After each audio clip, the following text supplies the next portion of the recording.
Isekai merupakan anime fantasi yang banyak disukai kalangan animer saat ini. Begitu juga dengan anime genre harem. Kedua jenis anime ini memang sangat digemari oleh para penyuka anime maupun wibu. Ada banyak anime bertemakan isekai dengan genre harem saat ini, mau itu yang sudah dari dulu ada atau yang baru muncul di tahun 2011-an. Lalu, apa saja anime isekai harem yang sering ditonton orang, sekaligus juga merupakan anime isekai harem terbaik? Berikut daftar nama-nama judul 10 anime bertemakan isekai harem terbaik. Jadi, jangan lupa subscribe dan nyalain notifnya agar aku semangat upload videonya.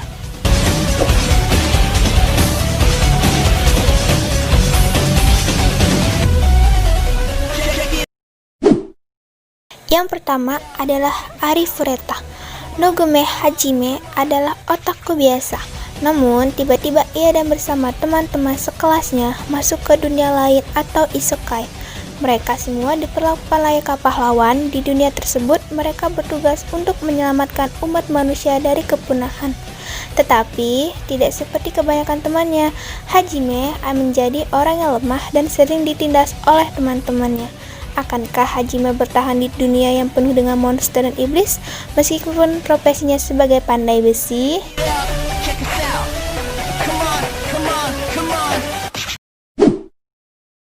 Yang kedua, Conception. Pada hari kelulusan SMA, Mahiru memberitahu Itsuki bahwa dia hamil. Saat itu, tiba-tiba sebuah gerbang cahaya muncul dan membawa mereka ke dunia isekai Granvania. Di negeri ini, kejahatan telah menyebabkan gangguan pada binatang-binatang yang akhirnya menenggelamkan Granvania ke dalam kekacauan. Itsuki sekarang ia dinyatakan sebagai orang yang ditakdirkan untuk bertemu dengan Star Maidens. Sebagai harapan terakhir Granvania, dia diberi tugas untuk menghasilkan anak-anak bintang dan memerangi kejahatan.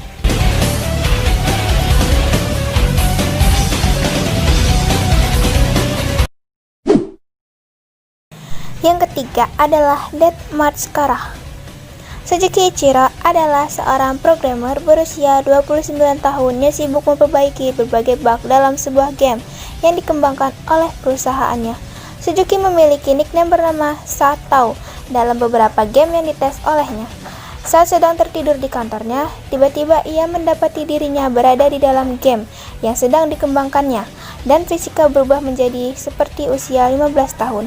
Namun, Satao, nickname-nya dalam game tersebut, menganggap semua itu hanyalah mimpi, hingga kemunculan Lizardman menyerangnya dan membuatnya terluka. Satao pun mengeluarkan skill hujan meteornya dan memusnahkan pasukan Lizardman, sehingga levelnya menjadi naik ke level 310.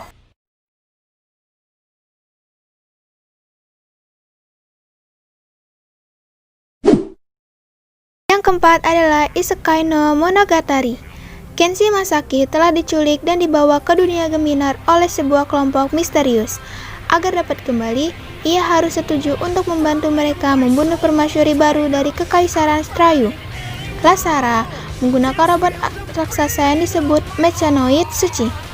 Saat pasukannya melawan mereka, Lasara mencatat kemampuan Kenshi dan menuntut agar ia ditangkap hidup-hidup. Untuk mengetahui pilot yang merupakan laki-laki yang sangat langka di Geminar, membunuhnya akan sia-sia. Akhirnya Kenshi dijadikan pelayannya.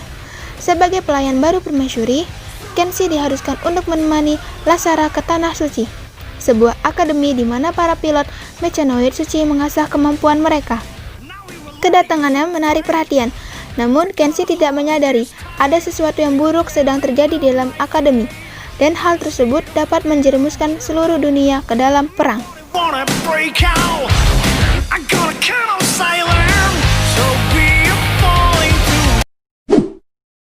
Yang kelima adalah Zero no Tsukaima. Louis merupakan seorang anggota keluarga bangsawan. Keluarga bangsawan sangat erat kaitannya dengan sihir.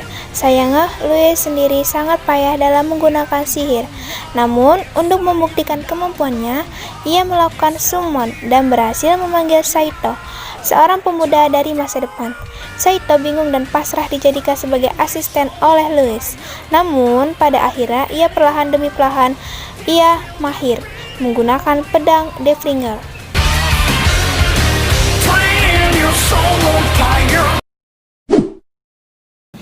Yang keenam adalah Outbreak Company. Shinichi Kanao adalah otaku penyendiri dengan pengetahuan luas tentang anime, manga, dan video game. Suatu hari, setelah melamar pekerjaan dengan Aga dapat keluar dari gaya hidup yang buruk, ia diculik dan dipindahkan ke kerajaan Panatua, yaitu sebuah kerajaan di dunia fantasi yang dipenuhi dengan elf, naga, dan kurcaci. Setelah diketahui bahwa Shinichi diberi tugas untuk menyebarkan budaya otaku ke seluruh dunia dengan menjadi misionaris otaku. Namun, Shinichi juga mendapat bantuan penuh dari pemerintah Jepang, serta dari manusia setengah peri, Musel dan Putri Petralka, dari Kekaisaran Tetua. Bersama-sama dengan kelompok ini, ia akan mencoba untuk mengatasi permasalahan politik, perbedaan kasta, dan diskriminasi etnis untuk mempromosikan kehidupan otaku di tanah suci ini.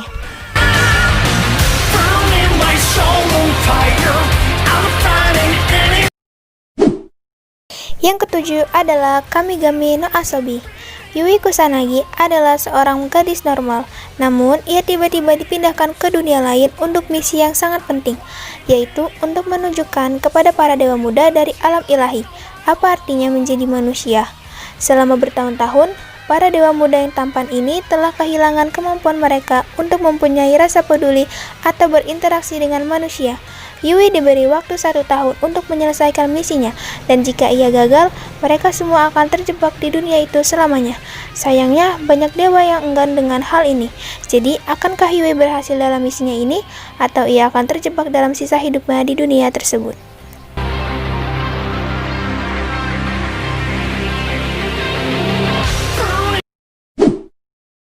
Yang kedelapan adalah Ichiban Ushiro. Sai Akuto, seorang siswa pindahan dari Akademi Magic Constant dan juga dikenal sebagai Demon King Daimao. Akuto memutuskan dirinya ingin menjadi High Priest agar dunia lebih baik. Namun saat pemeriksaan fisik, ia diramalkan di masa depannya ia akan menjadi seorang Raja Iblis. Oleh hal itu, Akuto jadi ditakuti oleh teman sekolahnya. Meskipun begitu, ada juga beberapa orang yang mengaguminya. Di sisi lain, ada seorang siswa yang bernama Hattori Junko yang berniat membunuhnya.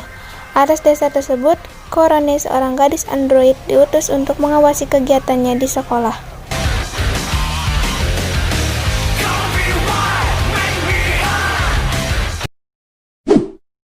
Yang kesembilan adalah Isekawa Smartphone. Karena kesalahan dewa saat menurunkan Perdin, Mohizuki Touya mendapatkan dirinya telah meninggal dunia. Atas permintaan maaf dari dewa, Touya dihidupkan kembali di dunia lain dan diberi satu permintaan. Touya meminta kepada dewa agar ia tetap dapat menggunakan smartphone-nya. Selain itu, dewa meningkatkan kemampuan dasar Touya serta memberinya kemampuan agar ia dapat menggunakan semua jenis sihir saat di dunia tersebut.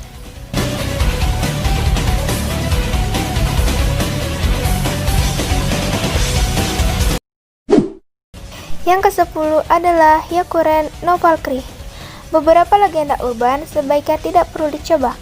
Yuto Suau bersama dengan teman masa kecil Mitsuki Shimoya mencoba sebuah legenda urban. Ketika dia menggunakan smartphone-nya untuk selfie dengan menggunakan cermin suci kuil setempat, dia dibawa ke dunia lain, yaitu sebuah dunia yang sangat mirip dengan kisah mitos Norwegia kuno.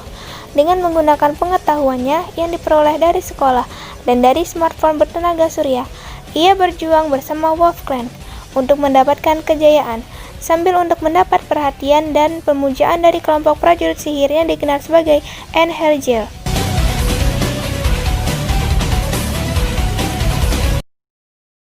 Itulah tadi rekomendasi anime isekai harem terbaik menurut Zjuna Channel.